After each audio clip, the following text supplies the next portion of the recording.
first is about a field trip. If you are interested, I need to know if you're interested in going on it, any of you. It's at CSUMB. It's called Pursuit Youth Expo. I made a brief announcement about it last week. It's a full day of workshops where you talk about what your interests are and what your skills are, and where you learn to network with professionals in the community. There's professionals there who talk about service and how service really is building skills when you do service projects. And it's a lot of fun, and I'm happy to take a group over. There are flyers that look like this on the bulletin board by room 9, and there's a list where you need to put your name, and we need to get the applications in.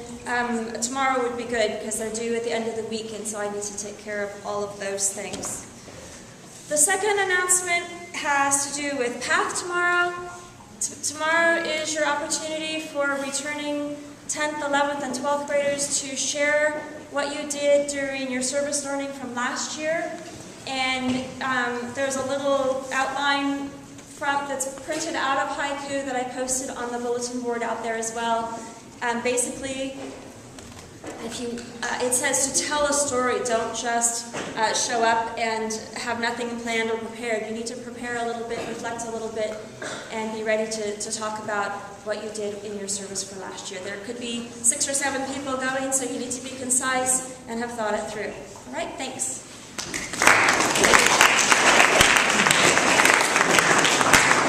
So just to follow up on that, in addition to the story, I'll be asking your Sherpas to maybe ask you a couple of other questions about service itself and why we do it, and is it okay to enjoy it? Is it all right to get something out of the fact that you're serving other people? And other things along that line. I left the poll up for a couple of weeks, the last poll about whether or not you do your work job, in hopes of getting a more slightly more robust turnout. And although I didn't get a whole lot of people responding, I am happy to say that 73% of you do your work jobs regularly. The next poll is actually a little bit different. It's a form asking you a few questions about work jobs. Do you understand why as a school we ask you to do work jobs? Do you think, what are some of the ways we could get people to do, 100% of people to do their work jobs regularly? Why do you think people don't? Is it better to provide consequences for not doing work jobs or enticements for doing work jobs? And are you aware that work jobs are, in fact, supposed to be required? Okay, so that is, I hope you go in and provide suggestions, including those of you who are chatting amongst yourselves. I'm sure that what you're doing is you're chatting amongst yourselves about how could we possibly help Mrs. Sherry understand why we don't do our work jobs. Okay, the other thing I want to let you know about, and this goes for you at home as well, is that this is my last day for a little bit. I am going on sabbatical, and I will be back in the middle of January, full-time. Now, what that means is that, what it means is that I won't be around very much. But at the same time, I am planning to come in probably once a week just to check in on everybody, to make sure that everybody's got somebody to talk to, or that you feel that you are okay, I guess, is what I mean to say. If you have an emergency, I'm going to be leaving my cell phone number on my office door. And if you do feel you have an emergency, you are welcome to call me or text me. Of course, I'm going to, I'm not even going to say that because you're going to be fine with that. Just make sure that if I don't already have your number in my phone, that you let me know who you are. So I don't get some unknown number that says, help, I need to talk to you, and I have no idea who you are. So do let me know, identify yourself so that I can call you back right away.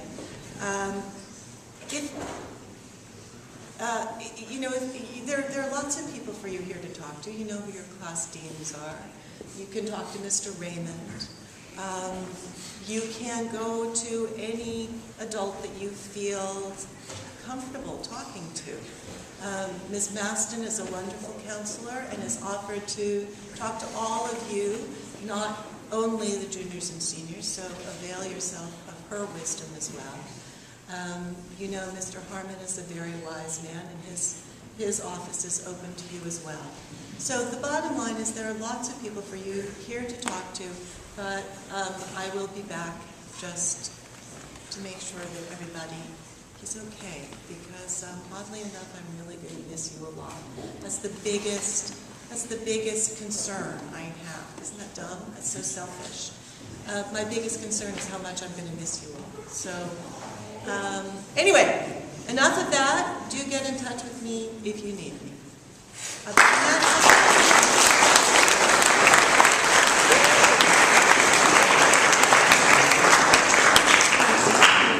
I'm delighted to report that Hadley Sprague has been accepted at the Middle School CCS Honor Choir.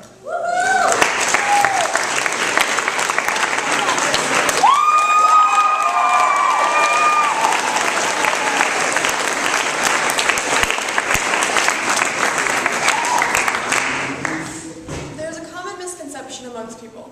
Living a long life has become something people come to expect, not a stroke of good fortune. This mindset is something most people harbor without even knowing it. You're born, you go to school, you get a job, you graduate, you have a family, and you die at an old age. Living a life like that is a privilege, not a God-given right. I had that message introduced to me at a much younger age than most people. I was just a little girl sitting in a wheelbarrow at a horse show while my mom was competing. I was with my horse show dad, Lewis. He was a frontline sniper in the Army. He used to tell me stories about war, watching his best friends bleed and die, even killing people himself. Okay, first of all, do not tell these stories to a little girl. She will get nightmares. A lot. And these stories always confused me. These kids were young, and they never really had their full lifespan. And that was when Lewis explained that we will all die. Some at 4, some at 104. I unfortunately forgot these great lessons Lewis taught me until about a year ago, when my good friend and role model Melissa passed away of an unknown cause. She was really young, and her life was just starting to get better when she died. I can't explain the mix of emotion I felt when I found out. The most reoccurring feeling has still not gone away. I should have done more. I should have gone to see her. I should have told her how much she means to me, and now I can't. This really hit me at her funeral, when my mom looked over at me and said, "You know, she really loved you. She thought you were great." That was the moment I lost all control of my emotion and my tears, because I couldn't remember the last time that I told her the same thing. I couldn't remember the last time I told her how much she means to me. She was the one who first introduced me to horses, when I was so little I could barely reach the top of the pony's legs.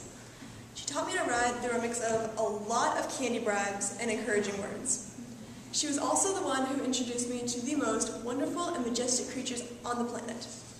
Unicorns. The thought has always haunted me that maybe she died not knowing how much that means to me, and not knowing how much I love her. I've been told these are pretty common feelings when you lose a loved one, but I don't ever want to feel that way with anyone else ever again.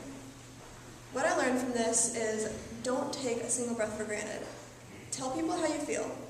Don't stay in the shadows and wish you did something, because before you know it, it could be too late. I learned to tell my friends and family what they mean to me, because I don't want to be left behind just wishing I had told them how much they mean to me. And I don't want to be gone and have people left behind wondering how much I meant to them.